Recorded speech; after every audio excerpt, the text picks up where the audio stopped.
જય સદગુરુદેવ. માનવ મહિમા ભાગ 13B.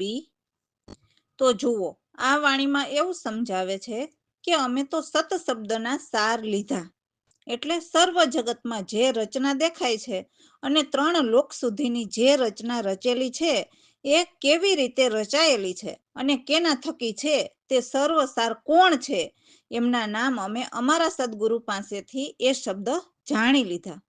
હવે એમાં કોઈ હાનિ નહીં રહે.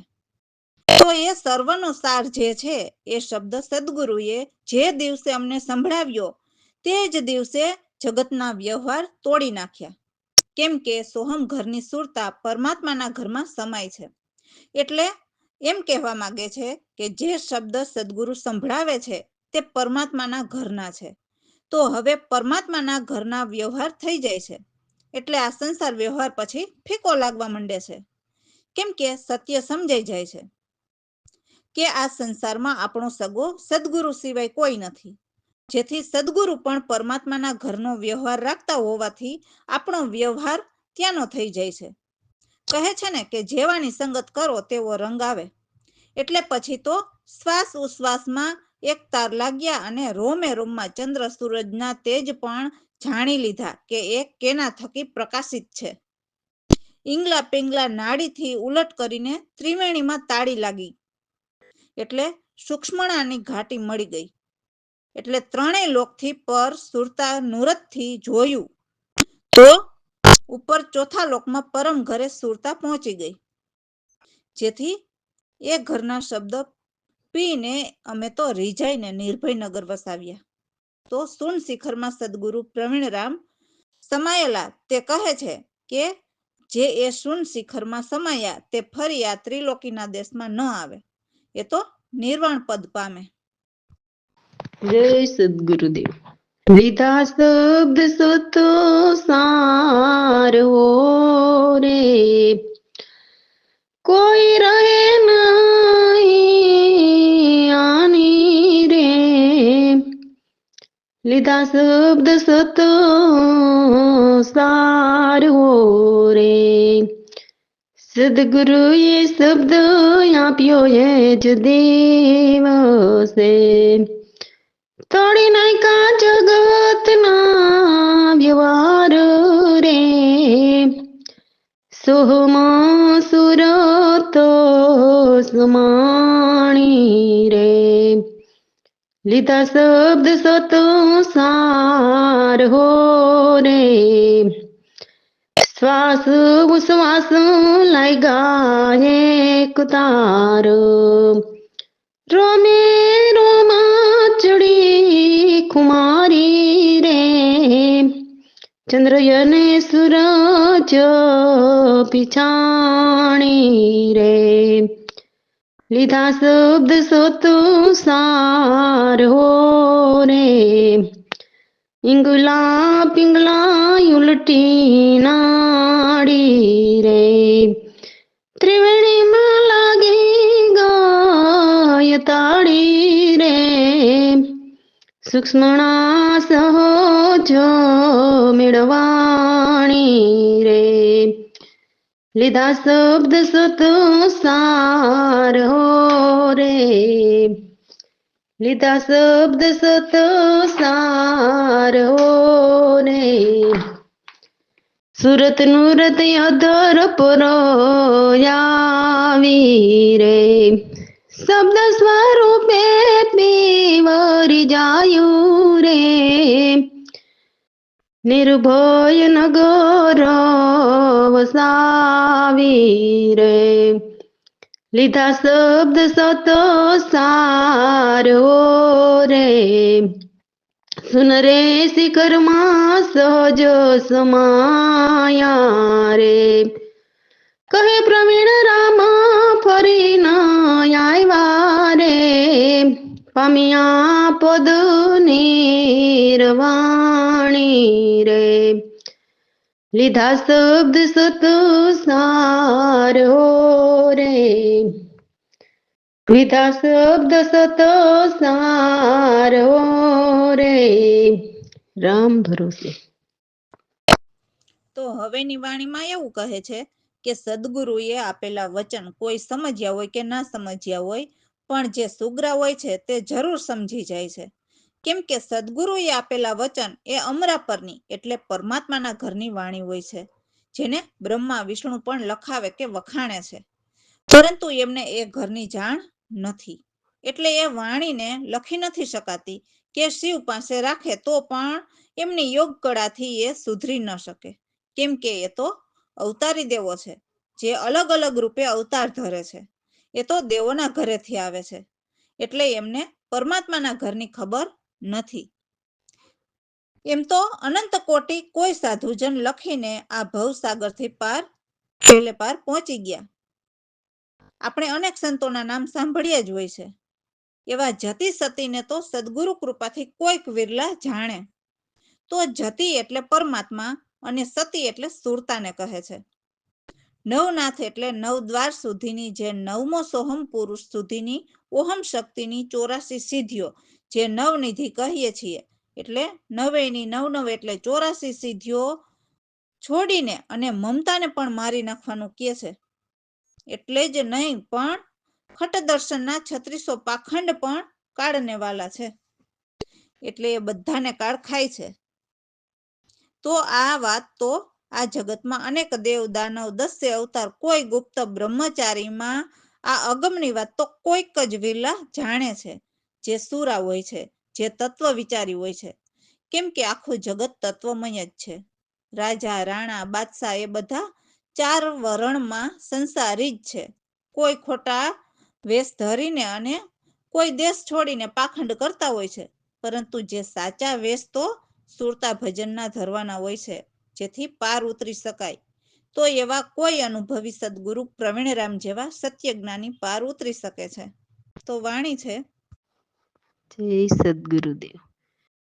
વચન ના સમજ્યા હોય કે ના સમજ્યા, સુગરાઓ હોય તે સમજ્યા રે.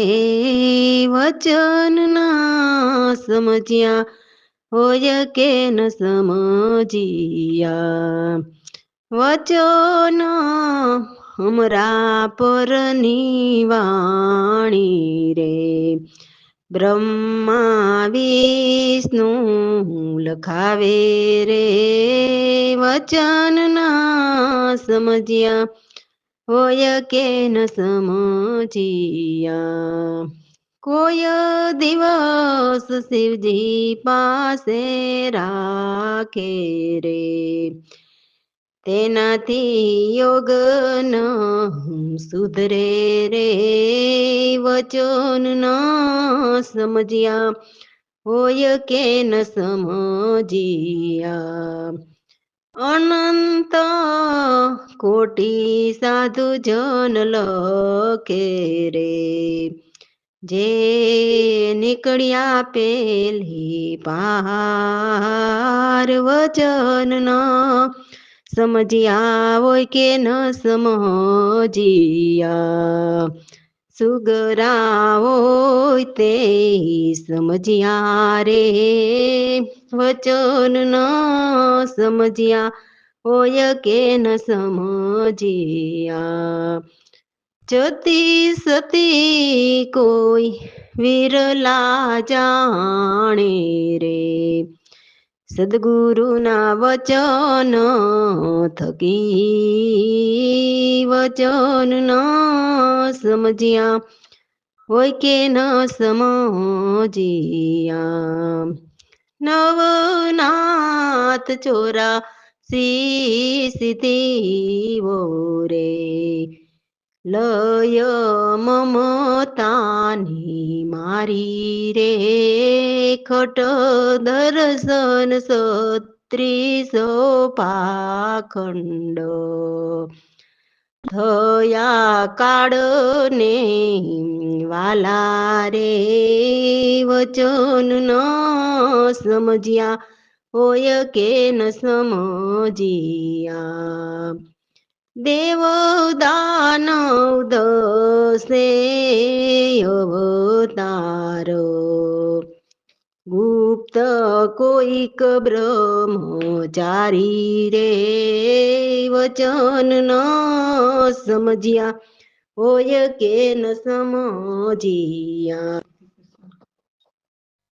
દેવ રે દાનવ દસે અવતાર ગુપ્ત કોઈક બ્રહ્મચારી રે વચન ન સમજ્યા હોય કે ન સમજ્યા અગમ વાત કોઈ વિરલા જાણે રે હોય સુરા તત્વ વિચારો રે વચન ન સમજ્યા હોય કે ન સમજ્યા રાજા રાણાયને બાદશાહ ચાર વરણો સંસારી રે વેશ દેશ કરી કરે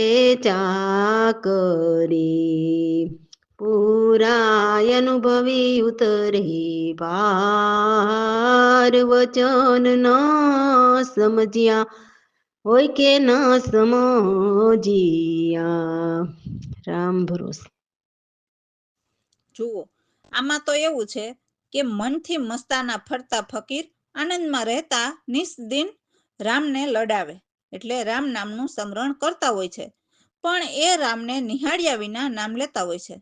અને કોઈક ફકીર આનંદથી રામ નામ સમરતા હોય છે, પણ રામને નિરખીને નામ લેતા હોય છે. એટલે આ ત્રણેય લોક તો સોહમ પુરુષની ધારાથી કર્મ પ્રધાન બનાવ્યા છે. એટલે સ્વર્ગ અને નર્ક એમ બે રસ્તા છે. જો જેવા કર્મ કરે એવા કર્મ ભોગવવા પડે છે, અને એ ભોગવવા આ મૃત્યુ લોકમાં જન્મ લેવો પડે છે. તો જે સાચા હતા, જેમને રામની નિરખ પરખ હતી, તે બ્રહ્મની પાર એટલે આદિ બ્રહ્મની પાર અનાદિ બ્રહ્મ છે ત્યાં પહોંચી જાય છે. અને જે જુઠ્ઠા ઢોંગી હોય છે તે આ ભવ સંસારમાં ગોથા ખાય છે. એટલે જેવું આપણે કર્મ કરીએ ને કર્મ કરીને લખ્યું હોય એવું આપણે પામી શકીએ. એટલે કહે છે કે મનથી જ વિષય વિકારને ત્યજી દ્યો. મન હે મન મારા ભાઈ ત્યજી દ્યો. એમાં કશું જ કામ નહીં આવે. એ બધા સુખ તો એક સપનાથી જ સર્જેલા છે, જેથી તો જન્મ મરણના મહાદુખ પામીએ છીએ.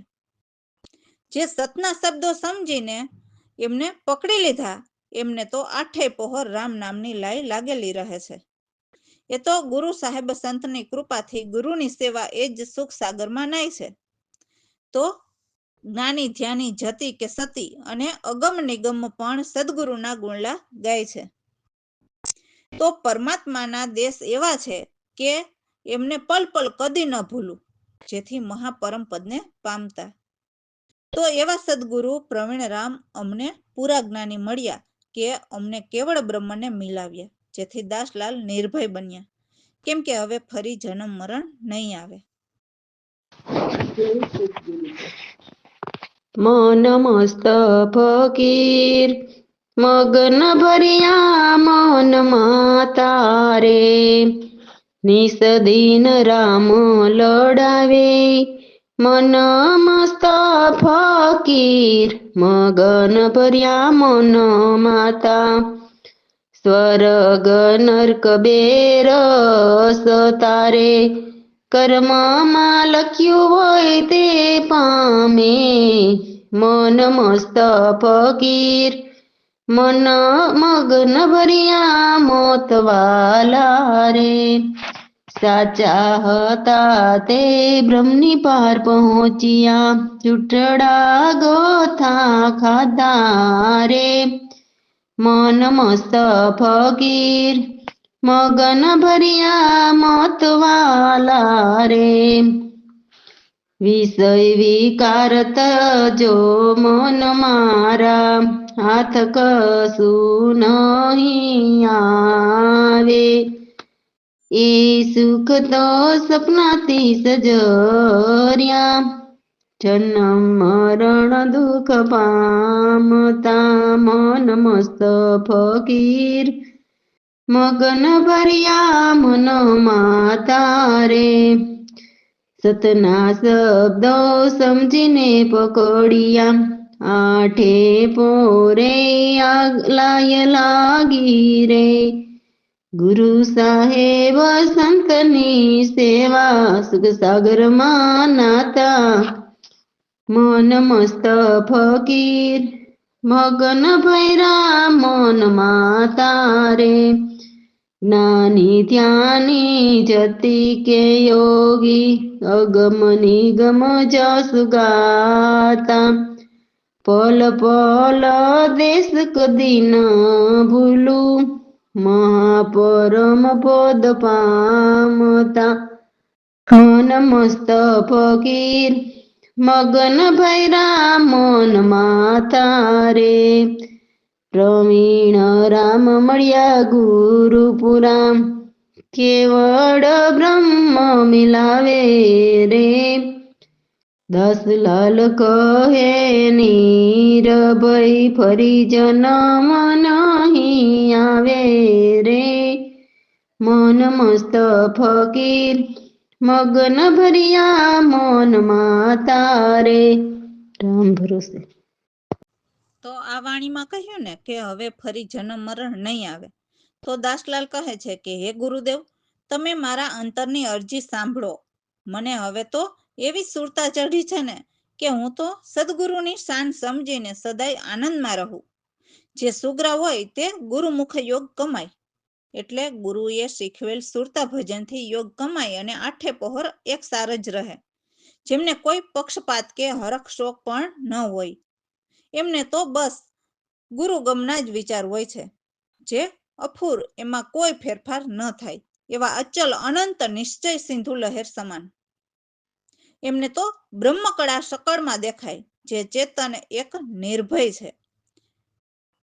ઘટવા વધવામાં કંઈ નહીં એવા સર્વસરભર ભરેલા છે. તો એ જ સત્ય સનાતન ઘર આપણું છે, જેમાં અચલમાં હંસા રહે છે. તો એ બધી ગુરુજીના વચનથી ગમ પડી અને અમે તો સર્વ મમતા હમતા પણ કાપી નાખી. તો એવા અમારા સદગુરુ પ્રવીણરામના શરણે જે સાંગોપાંગ રહે, એમને ફરીને 84માં ન આવવું પડે. જય સદગુરુદેવ. સદગુરુ મારા અંતરની અરજી સાંભળો, મને એવી સુરતા ચડી રે. હે સદગુરુ મારા અંતરની અરજી સાંભળો, સદગુરુની શાન સમજીને સદાય આનંદ મારો રે. હે સદગુરુ મારા અંતરની અરજી સાંભળો, ગુરુમુખ સુગરા યોગ કમાઈ આઠે પોર એક સારા રે. હે સદગુરુ મારા અંતરની અરજી સાંભળો, પક્ષપાત છોડ હર્ષ શોકના ગુરુગમ જ્ઞાન વિચાર રે. હે સદગુરુ મારા અંતરની અરજી સાંભળો, અક્રૂર અચલ અનંત સેની ચલ સિંધુ લહેર નવ રે. હે સદગુરુ મારા અંતરની અરજી સાંભળો, બ્રહ્મકળા સકળમાં દેખાયો, ચેતન એક નિર્ભય રે. હે સદગુરુ મારા અંતરની અરજી સાંભળો. ખટક વધણમાં નથી કઈ લખ્યું, અપર સબર બૈરા રે. હે સદગુરુ મારા અંતરની અરજી સાંભળો. સત્ય રે સનાતન તે ઘર આપણું, હંસાય ચડ રહે રે. હે સદગુરુ મારા અંતરની અરજી સાંભળો. મમતા કાપી દૂર મોતી, ગુરુ વચને ગામ પડી રે. હે સદગુરુ મારા અંતરની અરજી સાંભળો. પ્રવીણ રામ સદગુરુના શરણે, ફરી ન આવે 84 ફેરો રે. હે સદગુરુ મારા અંતરની અરજી સાંભળો. હે સદગુરુ મારા અંતરની અરજી સાંભળો. રામ ભરોસે. તો હવેની વાણીમાં કહે છે કે હે મેના પ્યારી, તું મારી વાત સાંભળ અને રામ રસ વાણી બોલ. તો મેના તે સુરતાને કહે છે, અને રામ રસ વાણી એટલે પરમાત્માના ઘરની વાણી બોલવાનું કહે છે.